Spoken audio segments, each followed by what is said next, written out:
welcome to Premier Football Chat. Just thought I'd drop a little live video, just going to talk about some random things that are happening in the Premier League. So yeah, let's get right into it. So yeah, yesterday Fulham managed to beat Leeds United 2-0. Really good goals from Solomon, who scored the second goal, and Paulinho, who a really good curler from outside the box. So yeah, that's Fulham now into the last eight of the FA Cup, and they're having a really good season. And also across West London, another team is having a good season in Brentford. So yeah, Thomas Frank's got them doing really well, and yeah, they seem to be on a good run and difficult to beat this season. And the big club in West London, which is Chelsea, aren't having the best of seasons. They're struggling to score goals. So even though they've signed the likes of Modric and João Felix, and they're not really having the best of times. They lost 2-0 to Tottenham.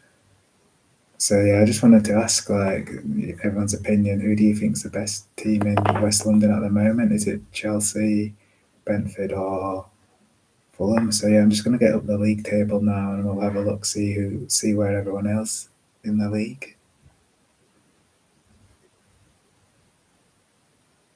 So yeah, I'm just going to have a look now. I'm not sure who's above who out of Fulham and Brentford. I think Brentford's going to be above them. Oh no, actually, yeah, Fulham are sixth in the league.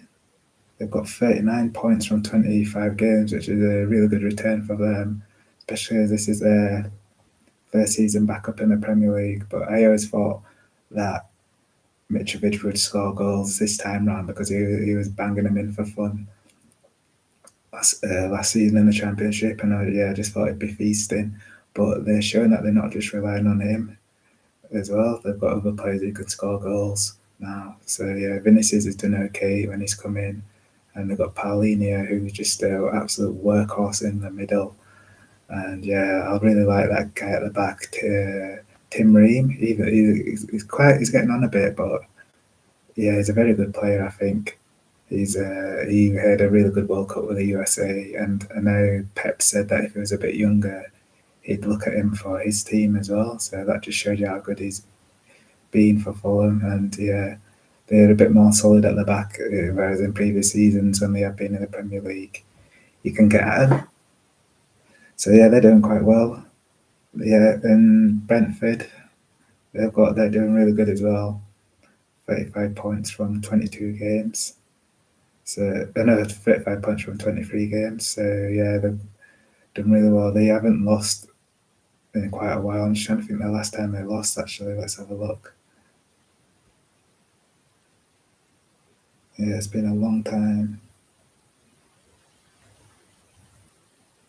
Yeah, they got that 1-1 draw against Palace, didn't they? When they scored late on. And yeah, they didn't play at the last weekend because of the Carabao Cup final. So yeah, they would have played Man United away, but that game's had to be rearranged. So yeah, they've lost. When was the last time they lost Brentford in the league? Wow, I'm going back to November now. It's a long time. I haven't lost in November. Oh wow, October 23rd, they lost to Aston Villa. That was the last time they lost in the league, which is outstanding. Yeah, they're on a really good run. And yeah, I wonder if Thomas Frank will get a job at one of the big six, because you're looking at the pressure of Potter, and I wonder. And sometimes I feel like Potter, is he as good as Thomas Frank? Is he as good as Marco Silva?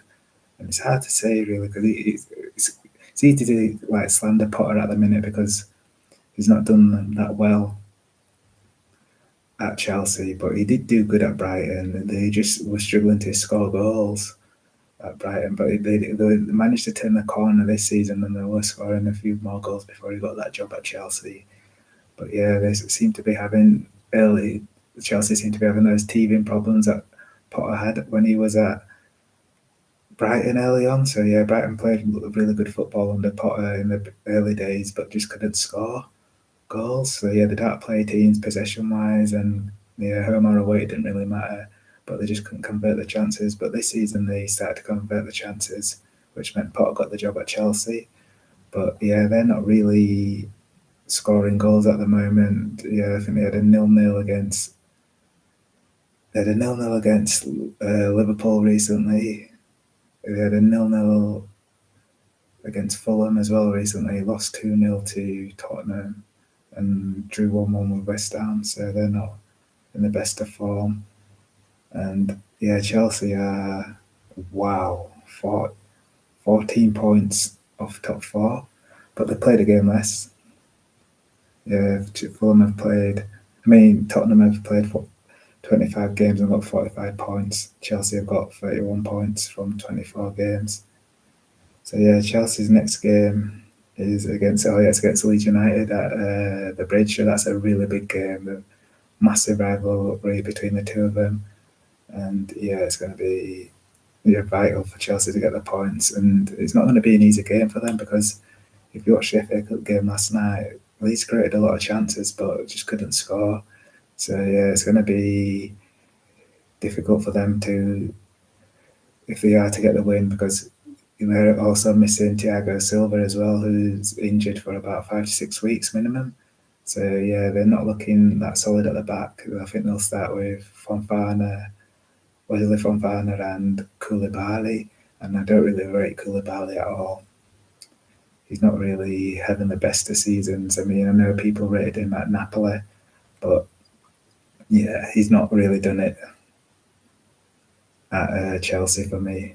So yeah, I think Leeds, if they play it right, I think Bamford could be key as well because he was rested against Fulham. So yeah, he could be key. He needs to stay fit for them to have a chance of staying up blue.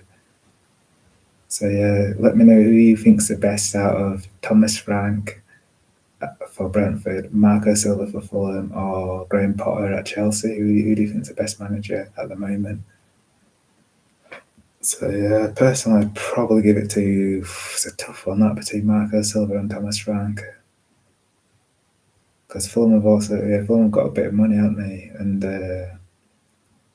yeah, so they don't. So they've got probably a bigger budget than Brentford, but they're obviously above them in the league and they're in the last eight of the FA Cup. But on the other hand, Brentford, they sold Christian Eriksen, who had a really good season for them, but they're still going strong at the moment as well. So yeah, let's talk about a few other teams as well. Arsenal, they're playing against Everton today at the Emirates, so that's a really big game for them to go 8 points clear at the top. No, sorry, 5 points clear at the top if they win that game. So yeah, and it'll be the first time that they've got 60 points from 25 games in their history. So it's a really big game for them. And like I said in my preview earlier, Everton have never beaten a team who have started the day top in 19 previous attempts. The last time they did so was in 1986. So yeah, they need to improve that, and they've got a poor record on the road. But in the last game, Everton managed to beat Arsenal, which was Sean Dyche's first game as manager. So yeah, it's going to be interesting to see how they get on there.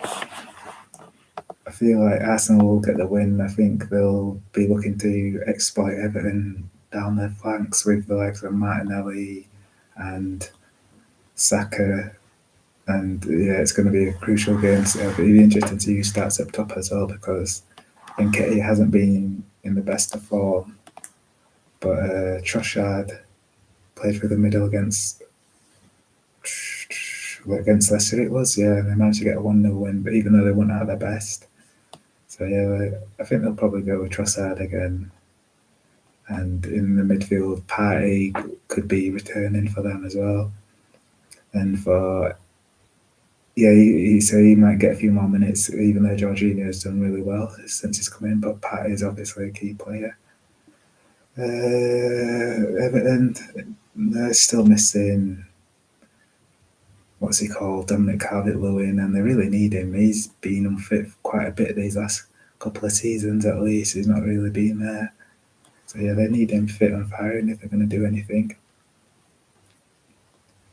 So yeah, and I feel like Arsenal will win that game, but looking to get a clean sheet as well. Gabriel and Saliba being solid. And yeah, let's go on to the other game, Liverpool against Wolves. That game's at the Anfield, so Liverpool got beat 3-0 by Wolves, which earlier last month. So in the league, so they need to start scoring again because they didn't score against Crystal Palace, and they have been struggling for goals recently. Darwin Núñez will probably come back after his shoulder injury, so yeah, that'll be a big boost for them.